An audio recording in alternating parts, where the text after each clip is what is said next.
afternoon. It's now a few minutes after 12, so we are going to get started. My name is Laura Grube. I teach at Beloit College in the Department of Economics and Business. Thank you for being here as part of the Civics Academy.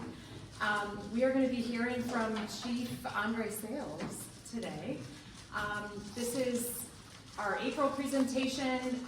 Stay tuned for our May meeting. We don't have that finalized just yet, but we will be posting that on the website, so look for that. So Chief Sayles was sworn in as Beloit's 19th police chief in 2021. He has an extensive background in community policing. He began his career with the Beloit Police Department in 2005. And he has served as a sergeant, lieutenant, captain, and now chief. So please join me in welcoming Chief Sayles.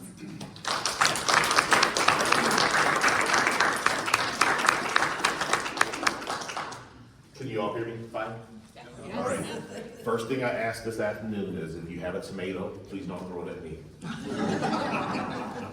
All right, thank you all for allowing me to come speak with you this afternoon. This is going to be our first presentation of the City of Beloit Police Department's 2024 annual report. So what our annual report is going to show some of the great things that the men and women of the Beloit Police Department has accomplished in 2024, some of the goals that we're going to continue to improve on in 2025 and going forward. Show you some of the cost of service that we go to, so you all can see how busy our men and women at the Beloit Police Department are, and some of the great accomplishments that we have completed over the last 4 years, at least since I've been the chief, and then we'll complete it over probably the last 10 years, previous with Chief Zapolsky. I'm not gonna bore you too much about me, okay? You probably can't see this, but this will be posted on our website here pretty soon. I'll go through it with you. So our biggest thing with the Beloit Police Department is what is our vision? What is our vision of the police department? What is gonna lead us to continue to be guardians of the city of Beloit? So our vision is a community free of crime built on trust and unity. Sometimes when people look at that, they say, how can a community truly be free of crime? But I think that's a vision that we have, and that's a vision we want to accomplish as a police department. And that's why we show up every day, do the things that we need to do, so therefore we can attain that goal, try to reach it. And that leads us to leaning on our community, letting the community know what we do, and how some of those things, how you all can help us build a lot of things that we want to try to do. Our mission for the Beloit Police Department, the mission of the Beloit Police Department is to create safe neighborhoods by reducing crime, fear, and disorder through community collaboration, using honorable and progressive policing. When you look at how we do our things with our community, anybody been to National Night Out the last 3 or 4 years? I mean, if you look at the numbers, we've had about, I think it's about an average of about 650 community members come out with that. Previous, we had about 100, anywhere below 100. It's that opportunity for you all to come out and meet us on a first name basis. I truly believe that. I believe that our police officers sometimes have to dehumanize the badge and understand that we are humans as well, and introduce ourselves on a first name basis. I'm pretty sure I met a lot of you in this room. I always introduce myself as Andre. I'm Andre before I put on this uniform. I'm gonna be Andre after I take this uniform off. So I want people to understand that this badge or this uniform doesn't give me any superpower. I'm gonna get hurt, or I'm gonna cry, or I'm gonna have some feelings just like anyone else. But we always try to have that mission of our police department to be in our community, be involved in our community. And if we don't do that, we're just driving around in a squad car.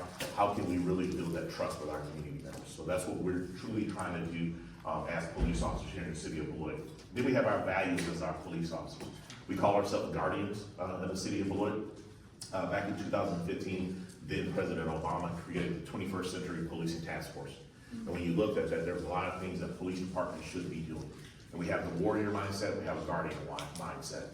And for very too long, police departments always was in that warrior mindset. We gotta arrest, we gotta go out and get people, we gotta do this, we gotta put handcuffs on them.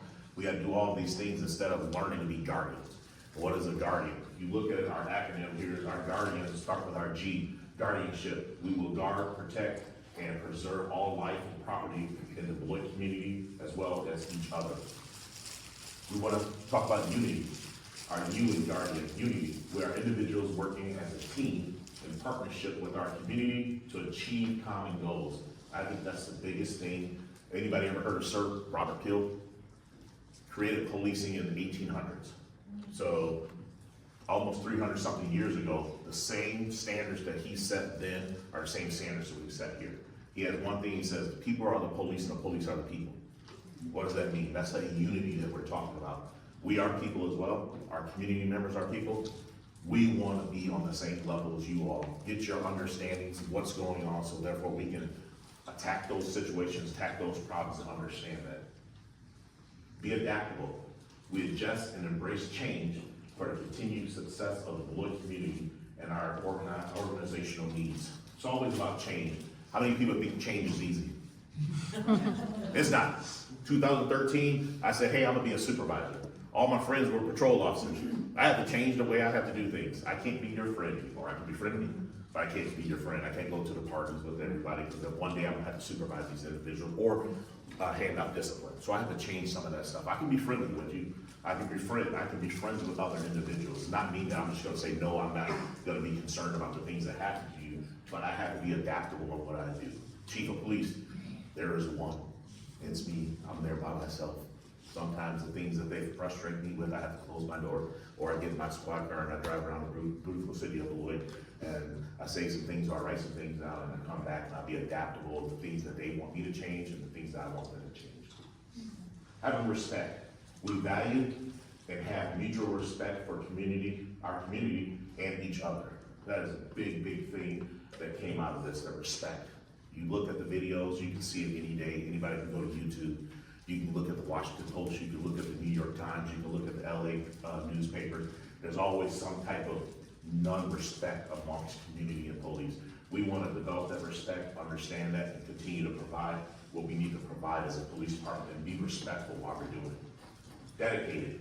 We are devoted to each other and dedicated to serve the public through progressive community policing. I know sometimes people look at that word progressive and they think the political realm of it, or that we're trying to change certain things. But progressive policing to me is, I'm pretty sure most people don't know this, but we can't be everywhere, every time, every second, every minute. So we actually implemented some eyes in the sky for us in the city of Beloit. We used to have a lot of traffic stops, or I'm sorry, traffic accidents. We'll get to those numbers in a little bit. But once you see some things that we implemented to help with reduction of traffic accidents in the city of Beloit, our thefts, our homicides, and our violent crimes in the city of Beloit, we implemented intersection cameras throughout the city of Beloit. We can't write any tickets, so if you were on the way here, you went through a red light, we can't write you a ticket for that, or if you were speeding, we can't write you a ticket. But it helps us with our investigative tools, because the police, we show up. We're not always there when the crime happens. We show up. So those intersection cameras has helped us drastically reduce some of our shots fired in the city of Beloit, our homicide suspects that get away often. Now we have a license plate of the vehicle that they're driving. We can put it's called a bolo, be on the lookout for those individuals, and we can put that out nationally. Within 36 hours back in 2022, when we put our first intersection camera up, within 24 hours, we had a bank robbery right there on 4th Street as Avia Credit Union. Within an hour and 37 minutes, that suspect was taken into custody in Chicago. Because we had the intersection camera, we put the license plate out. It was a Minnesota license plate. We put that license plate out. That individual's the traffic stop in Chicago, I think it was Cicero. They stopped for going 32 and a 30 because they knew that this was the car. We put the information out. So we don't really stop anybody for going 32 and a 30. It's 2 miles per hour over. I'm pretty sure we all were going 2 miles per hour over on the way here. But that helped us an investigative tool. That individual probably would have got away. Actually came from the Duluth, Minnesota area. And I think it was every 3 hours, he was stopping somewhere and robbing banks on the way up here. I think he had already robbed like 3 or 4 banks on the way down here. He was going into Chicago. We used a tool that sometimes people like, well, you're taking away my privacy. We're not using those tools to take away privacy. We're saying this is a violent crime in the city of Beloit. We're gonna use these tools for that. We're not just looking and say, when did somebody drive through a red light? That is not what we're trying to do, but it helped us with that. We had a homicide in the city of Beloit. Somebody gave us a description of the vehicle. We put that description in our camera system. It gave us like 7 vehicles of that. We looked at the license plate. Oh, these are the 4 individuals that were involved in this homicide. We were able to arrest those individuals. Those are the crimes previously that we are still trying to solve today because we didn't have that technology. Integrity. We believe that integrity is the foundation to enhance trust between each other and the community to build strong partnerships. accountable. We are responsible to each other and the community to ensure ethical leadership in all levels of the organization. I truly believe in holding our cops accountable, not in a bad way, but understanding why do you want to be a Beloit police officer. They tell us those things, we write it down during interviews, and we hold them to that standard. And that's developing leaders from the bottom up, or I like to change it. If you look at the pyramid, what is always at the pyramid? Top person, right? Yes, I know I'm number one. I don't have that too much of an ego, but what I'm working on in the Beloit Police Department is turning that pyramid upside down, because our officers, our frontline officers, our boots on the ground, they have great desire, they have great ideas, and I want that knowledge to fill throughout the police department instead of just coming from me. It's coming from everyone in the police department. And that's going to help me develop leaders, because one day I'm not going to be the chief of police here, but I can go to our city council, I can go to our police and fire commission and say, we have capable individuals within the Beloit Police Department that can take over my spot. So we try to have them, hold them accountable and create leaders throughout the levels of our police department. Because we don't always want to hear from our boss, right? But if we hear something from our peer, we're more likely to change our behaviors that we're doing. And being noble. Noble, we are privileged to serve a proud community through a profession with high ideals and strong moral behavior. And then sacrifice. We willingly take reasonable risks by putting others before ourselves in an effort to keep this community safe. Our officers truly do that. They go out every day. For most of you that don't know, we work at, our patrol officers work a 10-hour schedule. So they, 1 week they'll work 5 days, the next week they'll work 3, but they have a great schedule. They get every other weekend off, and it's a 4-day weekend. So one group is always off Thursday, Friday, Saturday, Sunday, and the other group is always off Saturday, Sunday, Monday, Tuesday on their 4-day weekend. So we truly believe in that work-life balance. We give them a little bit of time to go away. When I started, we had a 5 on, 2 off, 5 on, 3 off schedule. And as I looked at it, being a young man at that time, everybody wanted the weekend off, and we didn't get weekends off until the 13th week. So we had a lot of sick time usage, right? Because everybody, I got that flu. It was like, man, it's July 3rd, like you got a flu and stuff like that. But now they get every other weekend off, 4 days off. They get more time off throughout the year, spend with their family, spend with their loved ones. So they love that schedule. It's helped us recruit and try to get back to maintaining a full staffing at the Beloit Police Department. Here's a picture of everyone at the police department, myself, the Assistant Chief Thomas Stigler, Captain Dan Mullen, Captain Christian Dalton, Captain Everhart, Lieutenant Elrod at the bottom, Lieutenant Howes in the middle, and then Lieutenant Nathan Adams at the bottom there. There's our professional staff here at the bottom. We have Kristen Reiner. She's our Director of Support Services. So if you call the police department looking for accident report or some type of report, you're typically going to talk to one of her staff members. Her supervisor that works with her, Christopher Wortham, he's there. And then I have 2 administrative assistants. I'll explain to them. I know somebody said, why do you need 2? Well, Lori Hazeltine, she actually works directly for me, answering the phones, looking at some of my emails, setting my schedules, things of that nature. Then we have Anna Martinez, who deals with more of our payroll and things of that nature, because everybody wants to get paid. So we gotta make sure that they're getting that stuff done. So that's why I have 2. Then we have our patrol sergeants. We have Sergeant Ryan Flanagan, who currently is in our violent crime interdiction team. So he oversees a group of 4. Sergeant Shannon Dykstra, Sergeant Brian Doherty, Sergeant Janie Linder, Sergeant Garrett Morris, Sergeant Eric Rohr. Then we have at the bottom here, we have Sergeant Mann and Sergeant Ryan Kelly. These men and women work various shifts within our patrol ranks, and they go through and make sure our men and women are doing what they need to do. If you've never seen our map of the city of Beloit, we break Beloit into 6 different areas. So we on the east side of town, we have area 1, which is out towards Walmart, the shopping district area. That is area 1. The hospital area is area 3. And then area 5 is right over here, the Merrill community area. That is all of our east side areas. And then on the west side, we have area 2, which is more or less of like downtown up to Riverside, right in this area. But they take Riverside, they take a small chunk of Riverside up to Henry Avenue. Then we have area 4, that is right in the 4th Street, from Sherland up to Olympian. And then area 6 is further west side, that the area that they have. We're actually going to be reorging our chart. Yes?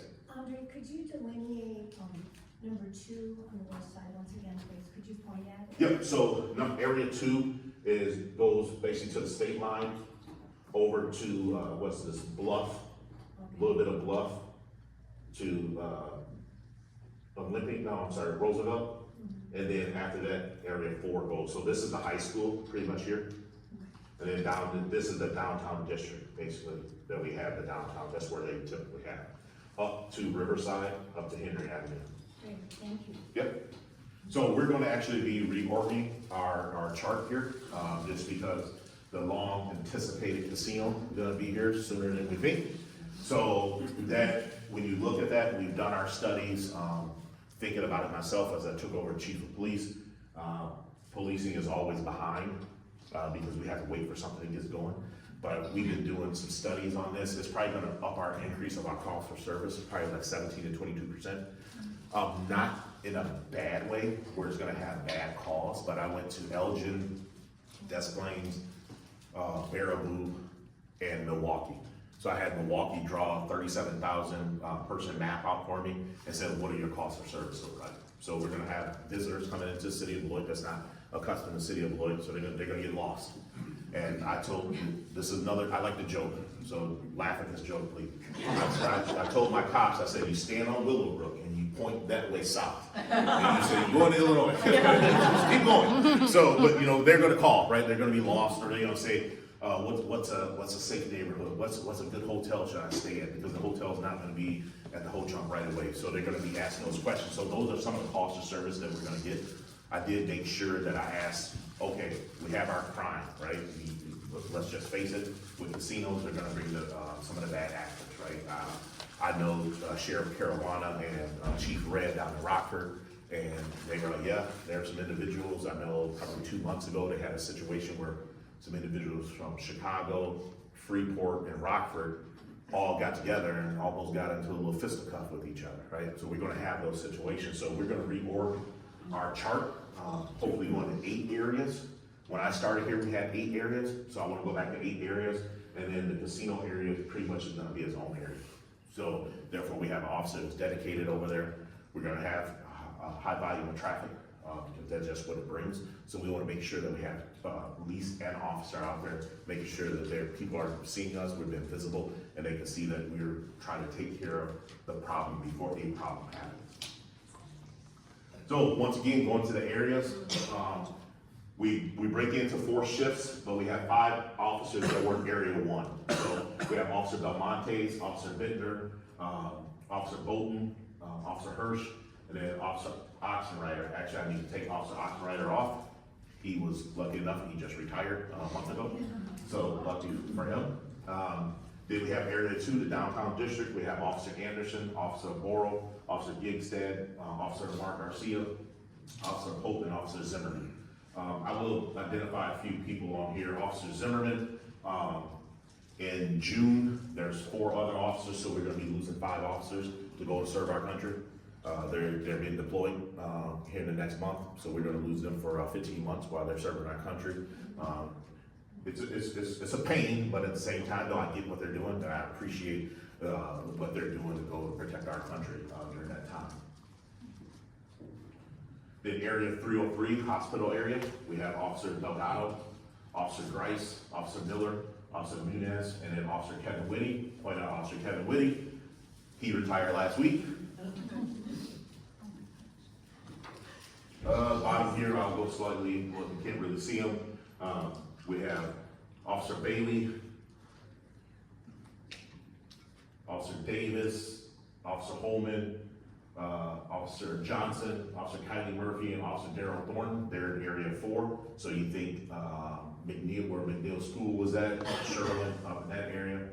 Merrill neighborhood area, we have Officer Balboui, Officer Carlson, Officer Mueller, Officer Rocha, Officer Rodenbeck, and then Officer Rosenbaum. And then our area 6, we have Officer Victoria Bailey, Officer Creed, Officer Coleman, Officer Lee, Officer Brent Murphy, and Officer Tiber. Officer Tiber will also be going to serve our country. Put it on, else I miss on there. They weren't on there. So. Then we have 3 school resource officers. Officer Cornell, she works at the high school. Officer Terrell English, does the intermediate schools, more like Fruzen. And then you have Officer Hapes, who will also be going on military leave, that is Aldridge Middle School. And it's a bad time to go on military leave when you got a 3-week-old baby. Does the Beloit PD have a K-9 resource, or do you have access to that? We typically lean on Winnebago County, Rock County, or Janesville for K-9. I'll have some of my city council and PFC members plug their ears. I'm waiting, hopefully next year, to implement a K-9 program. I will touch on that. The reason I want to implement a K-9 program is not the traditional ways. It's not going to be used to prevent crowds from forming, having peaceful protests. It's more or less for when we have special needs individuals that wander away from home.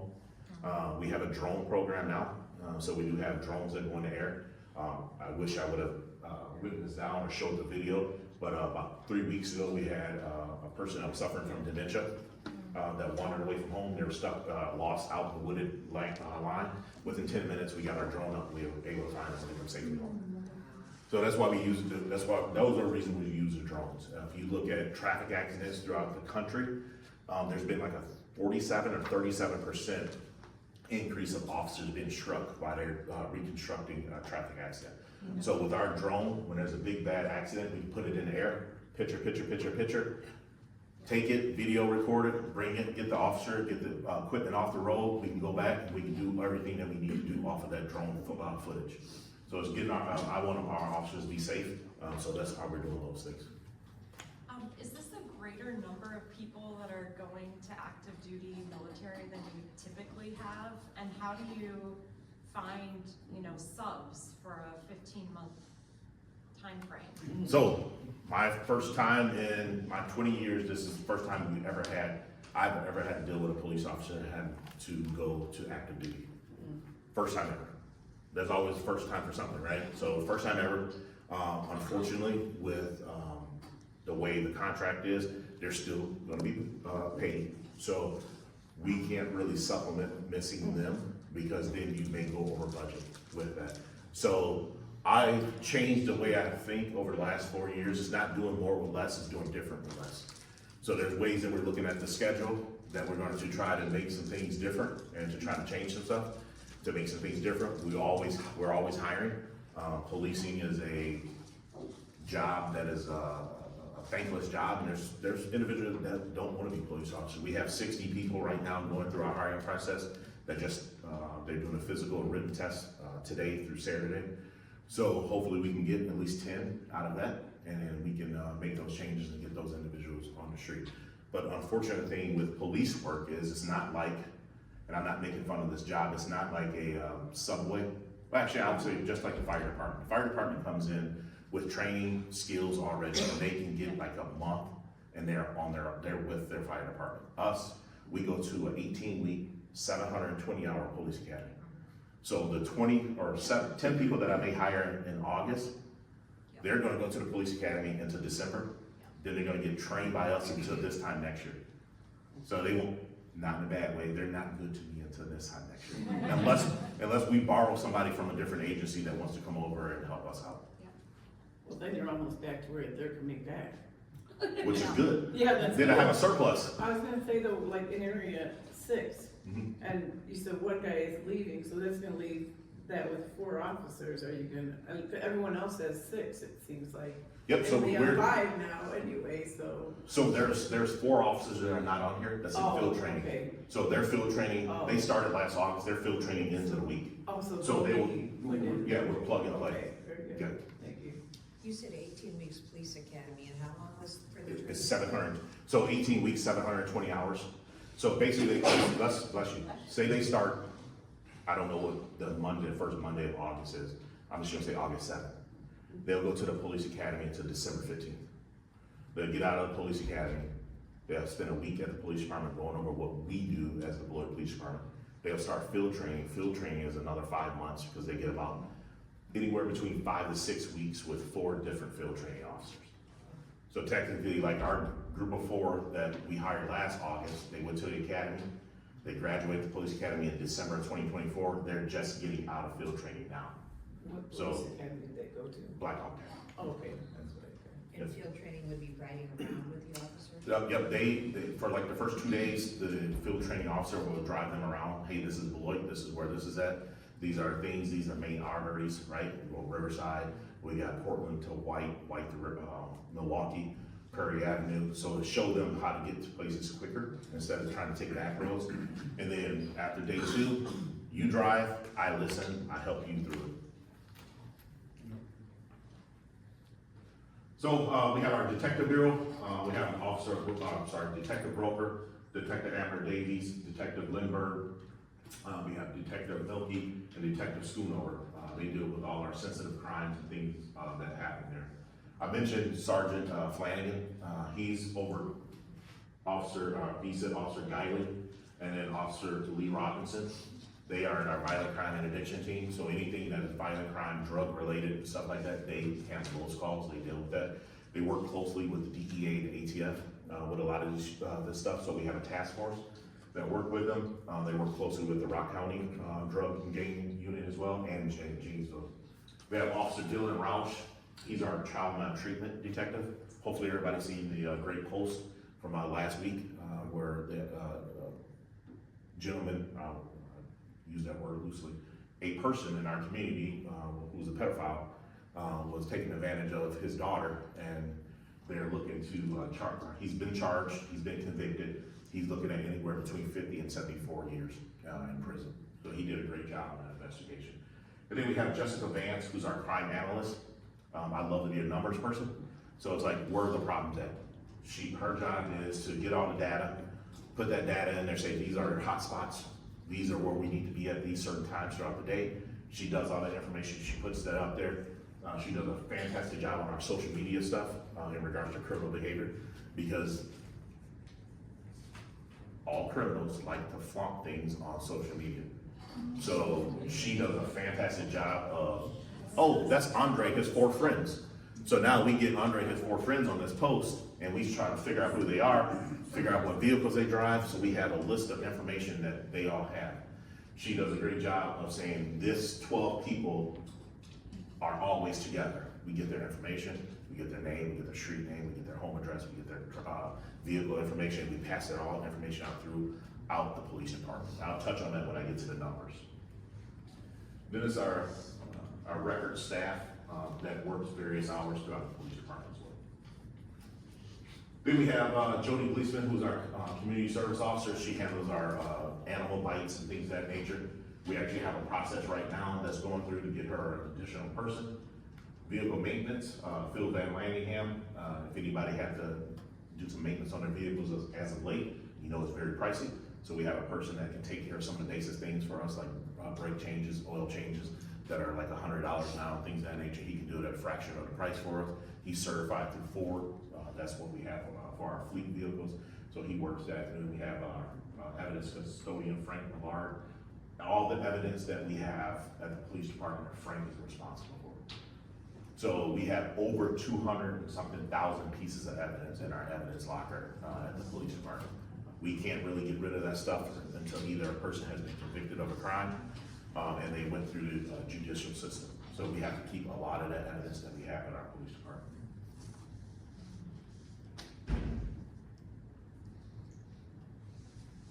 So one thing that I always gonna put my feather in my cap is, our police officers see a lot on a daily basis, and sometimes the things that they see may cause them to have certain feelings, and it's gonna be difficult for them sometimes to go to a home and say, you all may have lost a loved one. So we brought back our chaplain program. Our chaplains, who are officers, to be able to talk to somebody spiritually if they wish, somebody that can ride along in a car with them, they can just talk. And then also for some of those critical incidents where 71% of my police department has been here for 5 years or less. So I have babies, and I don't want to send them to some house and then they say the wrong thing or go to the wrong house. So we have a great group of 6 chaplains that rotate throughout the police department and do a great job for us. So we brought that back. I think they've been back in about 2 years now. So they've done a great job for us, and it's been a lifesaver for us. Would you have time to mention the names of the Yes. chaplains? We have Pastor Bailey, Mark Ellen, Adam Myers, Kendra Roman, then Wilkes, and then Wilkins, that are our chaplains here at the police department. So let me see if I can bring this up a little bit, because this is the good stuff.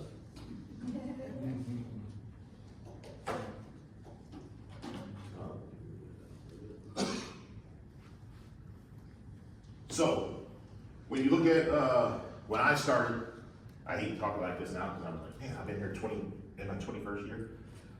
When I started at the Beloit Police Department, we used to take 80,000 calls a year. We dropped it down last year to 49,000. That's the first time in probably over a decade that we've been under 50,000 calls for service. So we implemented a few things. Not to say anything bad about some of the calls, but some of the calls for service I believe our police officers shouldn't go to. If you're having a problem with your child and they don't want to get off their PlayStation or Xbox, my police officer shouldn't go. If your child or daughter is refusing to go to school in the morning, I remember when I refused to go to school. I had a flashback. But yeah, I went to school, right? My mom made sure I went to school. So those are some of the things we shouldn't go to, and you know, we've cut back on that, and it's retraining of you have to be a parent, and we are the disciplinary when you commit a crime in the community, not that you didn't want to go to school that day. The parents are responsible for it. So we've done some things to cut back on that. We have a online reporting system now. So if you say your bike has been stolen and there's no suspect, no information, you don't have any camera footage or video, you can go online and make that report. They'll give you a report number. I don't want my police officer going out there taking that and there's no suspect for us to go after. I know it's unfortunate that your property was stolen, but at the same time though, I want my officers ready for when that call comes in and somebody needs us right away. I have a saying in the police department, seconds save lives. So they're on the far west side of the city and someone is unfortunately struck by a vehicle and they need some medical aid, medical care by a police officer that can provide that. I want them to be ready and be able to get there. And unfortunately, instead of taking a complaint that a wheel was stolen off a bike and we don't know who did it. It's not, how many people watch the police TV shows? Not CSI. We're not gonna finish the crime in 47 minutes with 7 commercials. It's not gonna happen. All right, it's just not gonna happen for us. That's not reality, and things of that nature. So one of our most frequent calls for service that we take every year is assist citizens. So when somebody needs some assistance, something that's not criminal in matter, we took 3,400 last year, so a little bit under 300 a month. 911 abandons. I think people put their phone in their pocket and they didn't close it or lock it, and then 911 was called, right? We go to 3,000 of those a year. Suspicious activity, 2,300. I actually wish that was a little bit more, right? We all see suspicious things in our community, and if we don't know it, we can't solve the problem. So I would like to see that number go up, but I would like the 911s to go down. Animal complaints, we get it. Parking complaints, traffic complaints, assist fire. So if you didn't know, when our firefighters go off to calls for service, sometimes they call us and we're there to assist them because someone may be acting a little strange or trying to refuse services, which is their right, but sometimes there's some things that happen to firefighters over the years where they probably need some police presence. I know any firefighters or retired firefighters in here, I know there are heroes and everything, but the heroes need protection as well. So we show up to those calls. Theft calls and then family problems. I would love to eliminate the family problems and let families get back to being families and let them handle it amongst the families instead of the police. Well, a while back, my neighbor's dog, they and Nikita, they moved in recently, and I don't know exactly what happened, but I heard a gunshot, and then I went outside, and the cops got there pretty fast, but then they shot the dog, and then the dog went home, like right across from my house, and laid in there and just bled out. And all these cops were, I don't know if they were looking for the gun, and I don't even think anything happened to the people who shot the dog. I don't know, it's not my business, but it was hard to watch. That was around this time last year. Yeah, it was hard to watch, and I was like, that person was arrested. you know, they were, no, they didn't, I tried telling them, you can't let your dog keep running free, but also, it was a puppy. And I don't think the dog, that the dog fight, I mean, why are you bringing a gun to a dog fight, first of all? And there were little children all over.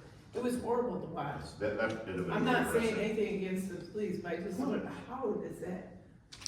You know, and then when I asked the National Night Out, the lady was like, oh, it was a dog fight, and I'm like, oh, okay, that doesn't explain anything to me. Yeah, but she, you know, people still have privacy, Right, but it that was- person yeah. was arrested. It was scary.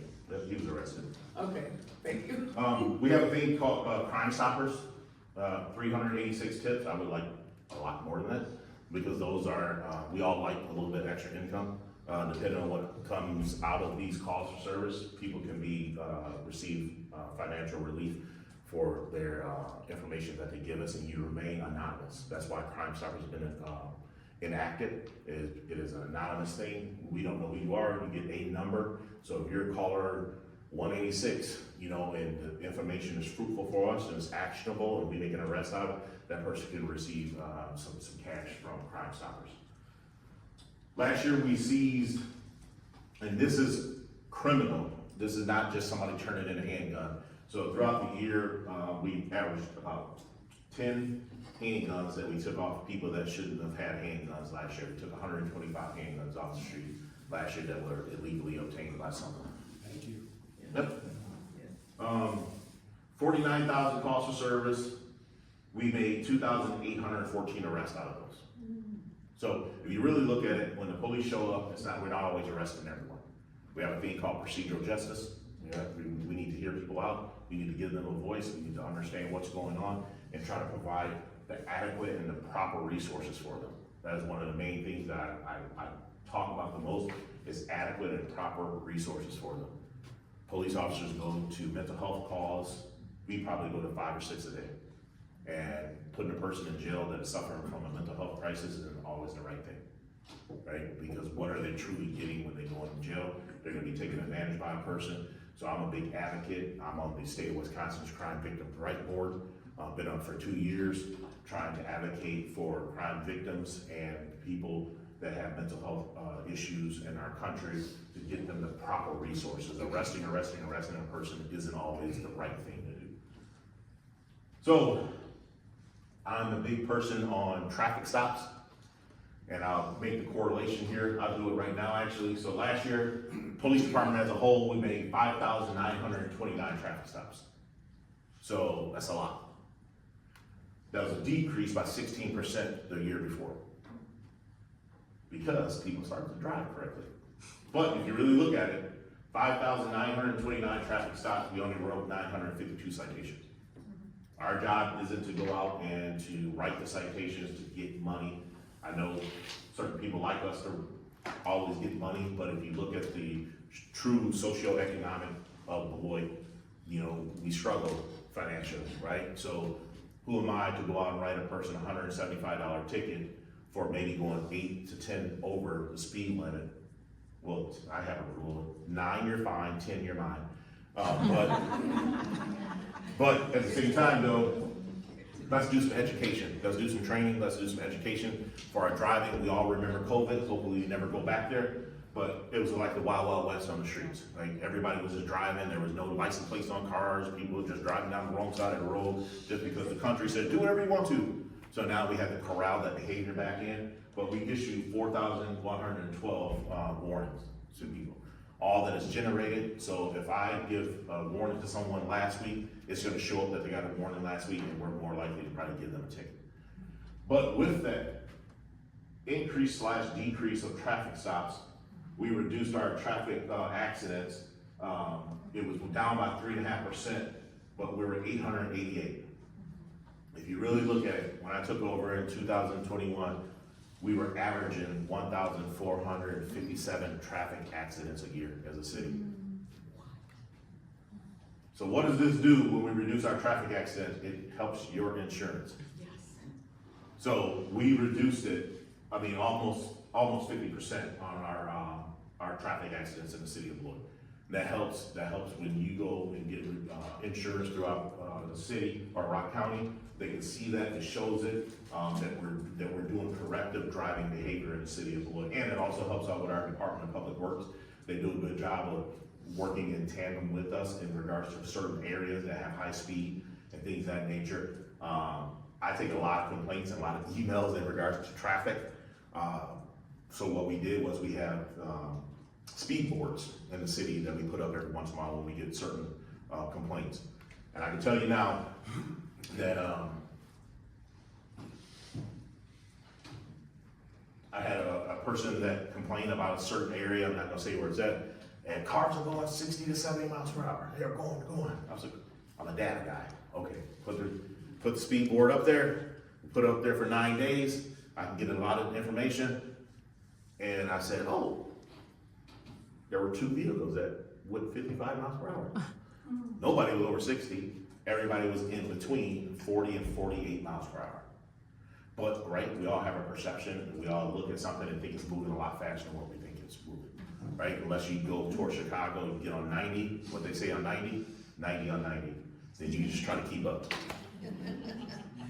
Drunk drivers like to see this number go up, but maybe we're doing the right thing. Of sometimes when we post out, hey, we're going to be doing a detail in regards to drunk driving, people don't do it. So we had 158 arrests last year. Another one here, shots fired in the city of Beloit. If you see this, 2021 in the city of Beloit, shots fired, confirmed, there's something hit, struck. We found evidence.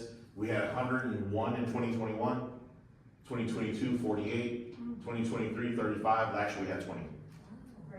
That is our officers identifying people, identifying groups, and getting them in custody and taking them off the streets.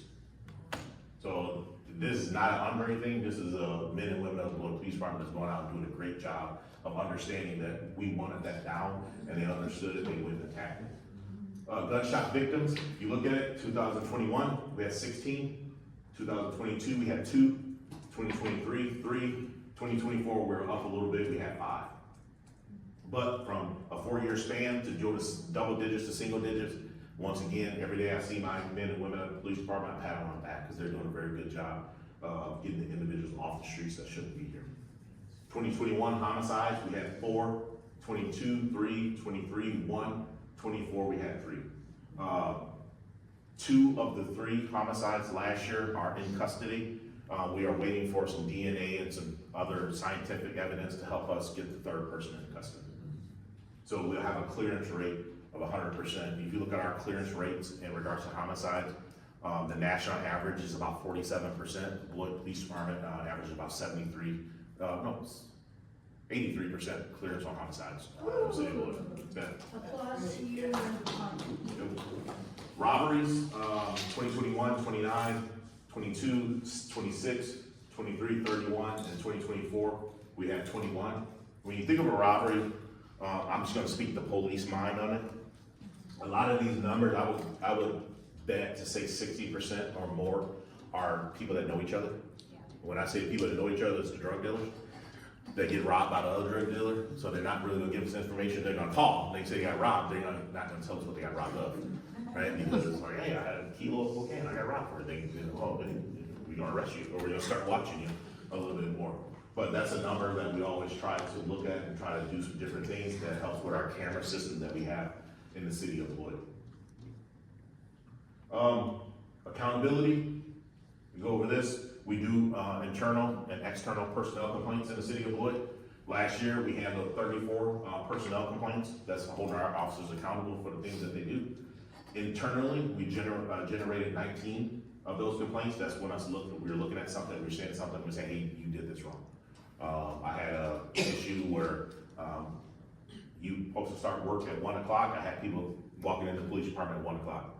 1 o'clock means 1 o'clock. I mean, in uniform, ready to go. Because when it happens, I need you to be ready to go instead of this boot untied, this shirt hanging over your head and stuff like that. So they get coached on a lot of that, and if they continue to do it, they get in trouble. Externally, community members complained on our officers 15 times last year. As you look at the average, we stay pretty consistent throughout the year, anywhere between that mid-30s that we have. Uses of force. I like to identify use of force anytime we touch someone. Anytime we had touched someone, we had to put their arm behind their back and put them in handcuffs. I consider it a use of force for several reasons, because a person may tighten up their arm and they may turn into a no person. So we want to make sure we document that. I know that there was a Black River Falls, I believe it was. They arrested a guy and they forced his arm behind his back. They never did a use of force complaint. 5 years later, he came back and said they broke my shoulder. They didn't have any documentation. The guy actually showed that he went to the doctor, his shoulder was broken, $5 million. So I told my officers, I know it's work. I know it's kind of tedious work, but document what you're doing, so therefore I don't have to go in front of city council and say, Ms. Blakely, I need $5 million to pay this person. So that's, yeah, that's why we do that. So 49,000 calls last year. We made 2,800 arrests. So 5.6% of the time that we were on a call for service, we arrested someone. And then we used force on a person 146 times last year. That is 0.29% of the time we had to use force on a person. So less than 0.5% of the time when we show up to a call that we have to use force on somebody. These are our highlights over the last year. In March, we presented our annual report. March of last year, Officer Terrell English, one of the school resource officers, does a fantastic job working with the Boys and Girls Club and Community Action and our National Guard, putting on the 3-on-3 basketball event. It's going to be March 7th or May 17th this year. We pushed it back a little bit, so therefore the food truck vendors can be out there because March is, it's Wisconsin, right? It's March and it's, is it spring? Is it summer? Is it winter? Oh, it is blizzard. So we want to push it back to make sure we get good weather. So March 17th, if anybody wants to play some basketball, you can go out there. Does a good job with that. We've been working closely with the Fresh Start program that is now at the Merrill Community Center. That is near and dear to me. I was a young man that didn't really know which way I wanted to go in life as a high school kid. Lucky enough, somebody said you can play basketball. They gave me a basketball scholarship because I probably wouldn't be here. But those group of individuals, those young men and women that go over that program, we've been working with them for 3 years. They were some of our young people in the community that were involved in some of our car thefts and shootings and things of that nature. So every year there's about 45 kids that go to that program. So if you really look at that, we've had our hands on about 135 kids over the last 3 years that were always in trouble, so to say, weren't going to school. And we've been working with them, and over 3 years, we've only had to have police contact in a negative manner 3 times. So it was just a little bit of guidance that we wanted to provide for those kids. Mark Perry, they're doing a fantastic job, but we've seen it as an opportunity to reach out to our younger people that are gonna take our place one day in this community and be the leaders, and they've done a fantastic job of allowing us to be a part of that. Once again, we do a kickball event with them. Once they graduate, once they are all good, they're gonna graduate, we do a kickball event over at ABC Supply. So ABC Supply has been a good partner with us. We do the Cops and Bobbers in July. I'm still afraid to fish because I go back to when I was 7 and I had my Snoopy pole, and then a catfish took it. And I was like, and then my dad said, that's why you pay attention. Do you want another one for your birthday? Yes, it's Snoopy on September 18th. August, we have the National Night Out, do a fantastic job of that. October, we do Coffee with a Cop, and then we also do the Faith in Blue. Every October, it's a national thing, nationally, where we get with our faith-based group, and we have like a weekend celebration of police officers and the faith community getting together and doing some things. Last year, we did a movie in the park. I had to see what Captain Everhart has planned for this year. And then every year we do a spring, and then we'll do a fall officer recognition of the great work that they do. I know they told me the other day, we just need to do it once a year. And I said, well, I didn't like the idea of once a year because we used to do it in May, Police Week. If somebody did something good in June, we had to wait 11 months for them to be recognized. I thought that was I didn't like that idea, because once we got to May of the next year, they were like, I did what? So I was like, all right, so every 6 months, let's recognize you and make sure that you're showing appreciation for what you do. So those are things that the Beloit Police Department is doing, and what we're trying to do. I know I'm a big proponent in diversifying our police department, and what does that mean? That means bringing in people from diverse backgrounds, diverse thought, different thought than mine, men, women. I wish we were a larger community as far as our police department. I would really emphasize they have a big push in this country called 30 by 30, where either you have 30 female police officers in your police department, or 30% of your staff are female. I know some of the bigger agencies in this country, like the Chicagos and all that stuff, they're really pushing that. You know, I had a 20% increase from when I started with female police officers, but I don't think I can ever get to 30% or 30 female officers, just because of we're a mid-sized agency, but with 74 cops, I don't really see that number of female police officers applying for our jobs and stuff like that. But we're pushing it. We're making our police department represent the community that we serve. We're trying to do some great things. Like I said, the drone program that we have out, make sure that we're getting people home safely, not out in cold weather, and they're not, you know, freezing or anything of that nature. Looking to get our K9 program, hopefully next year, and get that back out. That'd be a good program. We're right on the border of Illinois, so that's going to be very challenging in regards to with the sniffing of narcotics, just because of those laws sometimes get a little muddy, but we can make it clear, and then have the dogs searching for our dementia patients, our kids that have special needs, or any person that has special needs, and make sure we can get them home safely, quickly, sooner rather than later. What are we also looking at? Expanding our camera program in the city at intersections to help out with that. You know, cameras cost a little bit, but you know, it's always say your networking capability is your net worth.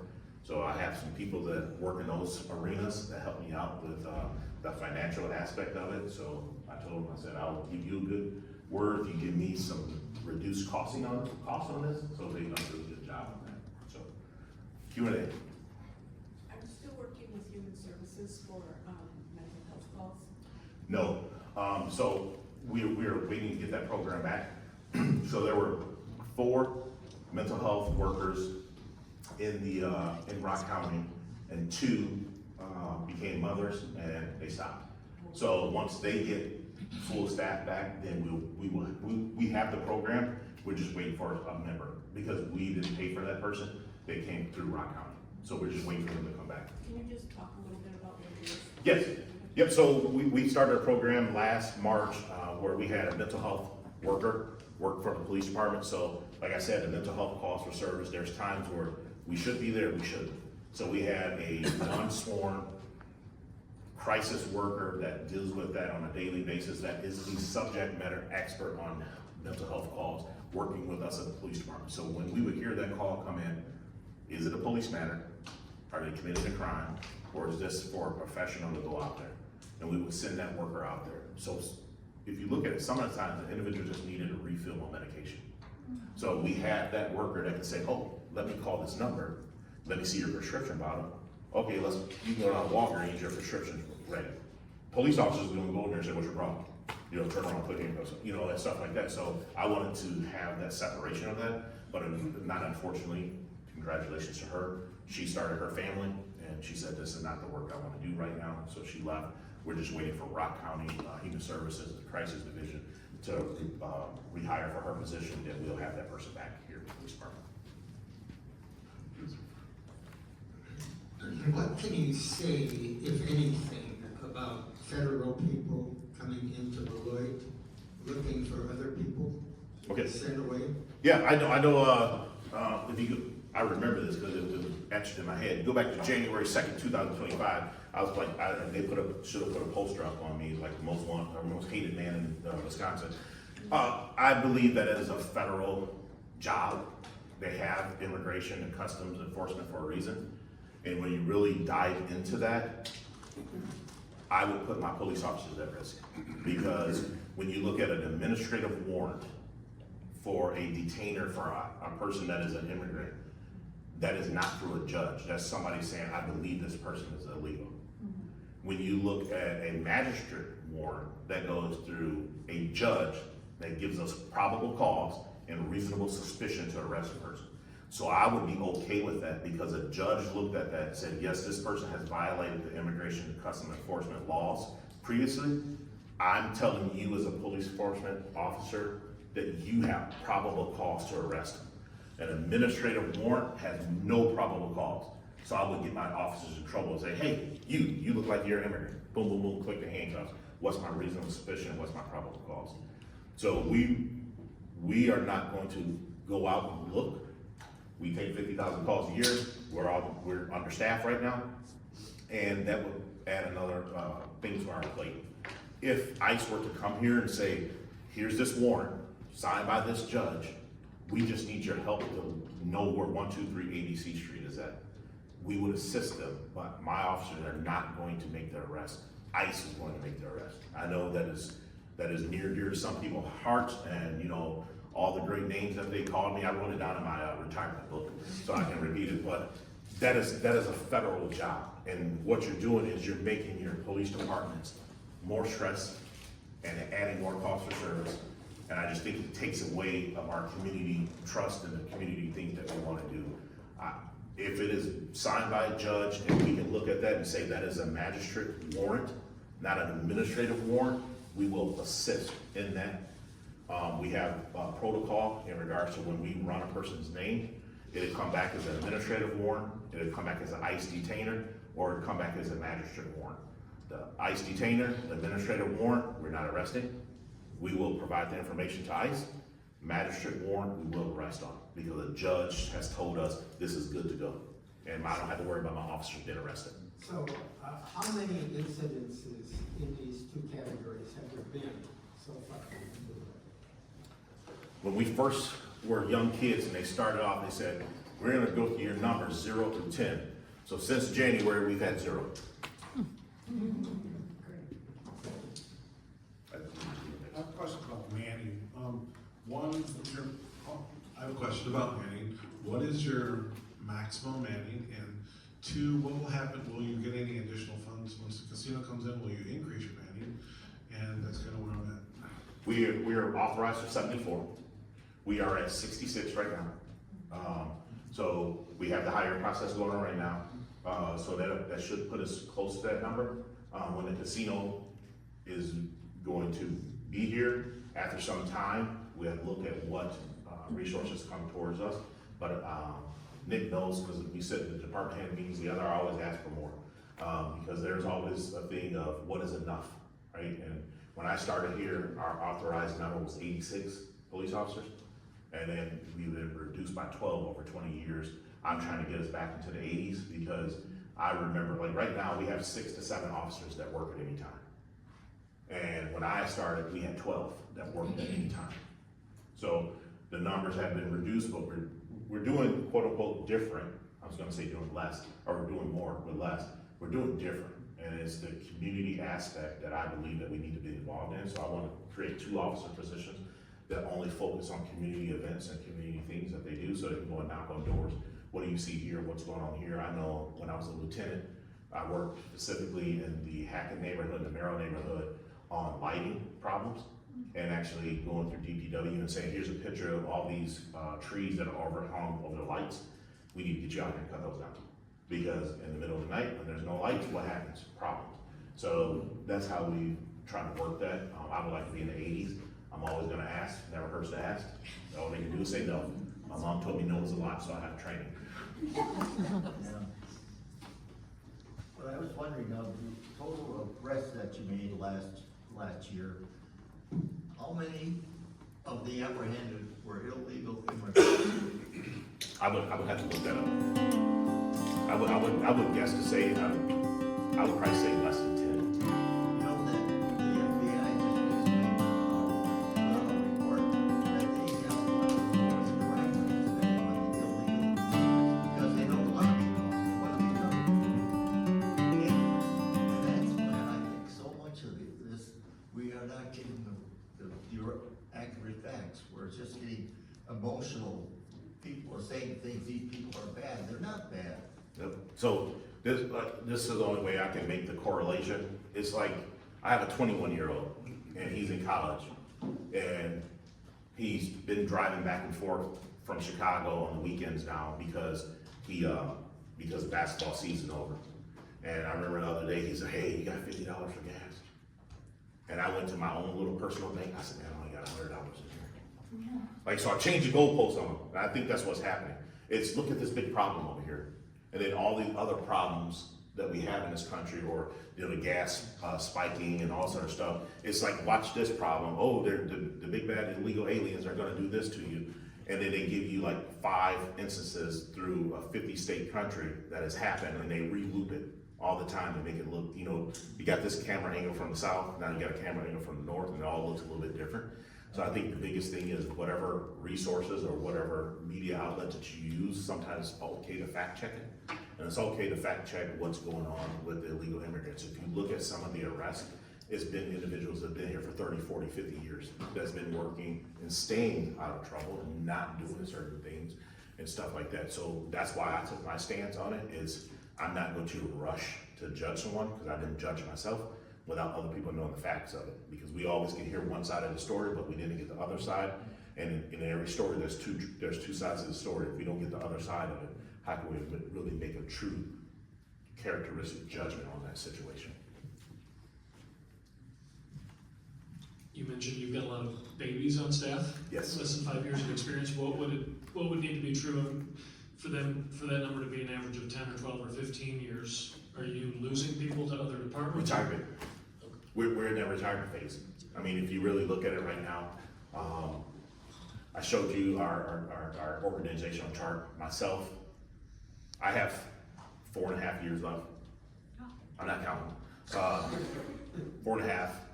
Assistant Chief Stigler can go whenever. Captain Dalton has a 1.5 years left. Captain Mala has a 1.5 years left. Captain Eberhard has 3 years left. One of my lieutenants has probably 9 months left. So if you look at it, we're in that. Assistant Chief Stigler has been a police officer for 40 years. So, you know, he comes to work because he loves it still, right? So you're getting to that point where you're always gonna have turnover because you're at that retirement group that have retired. I think I counted the other day, I've hired over 4 years, I've hired over 45 people. And then, not rule was me. We are a very well-trained police department, but our 10 hours, we train every Wednesday.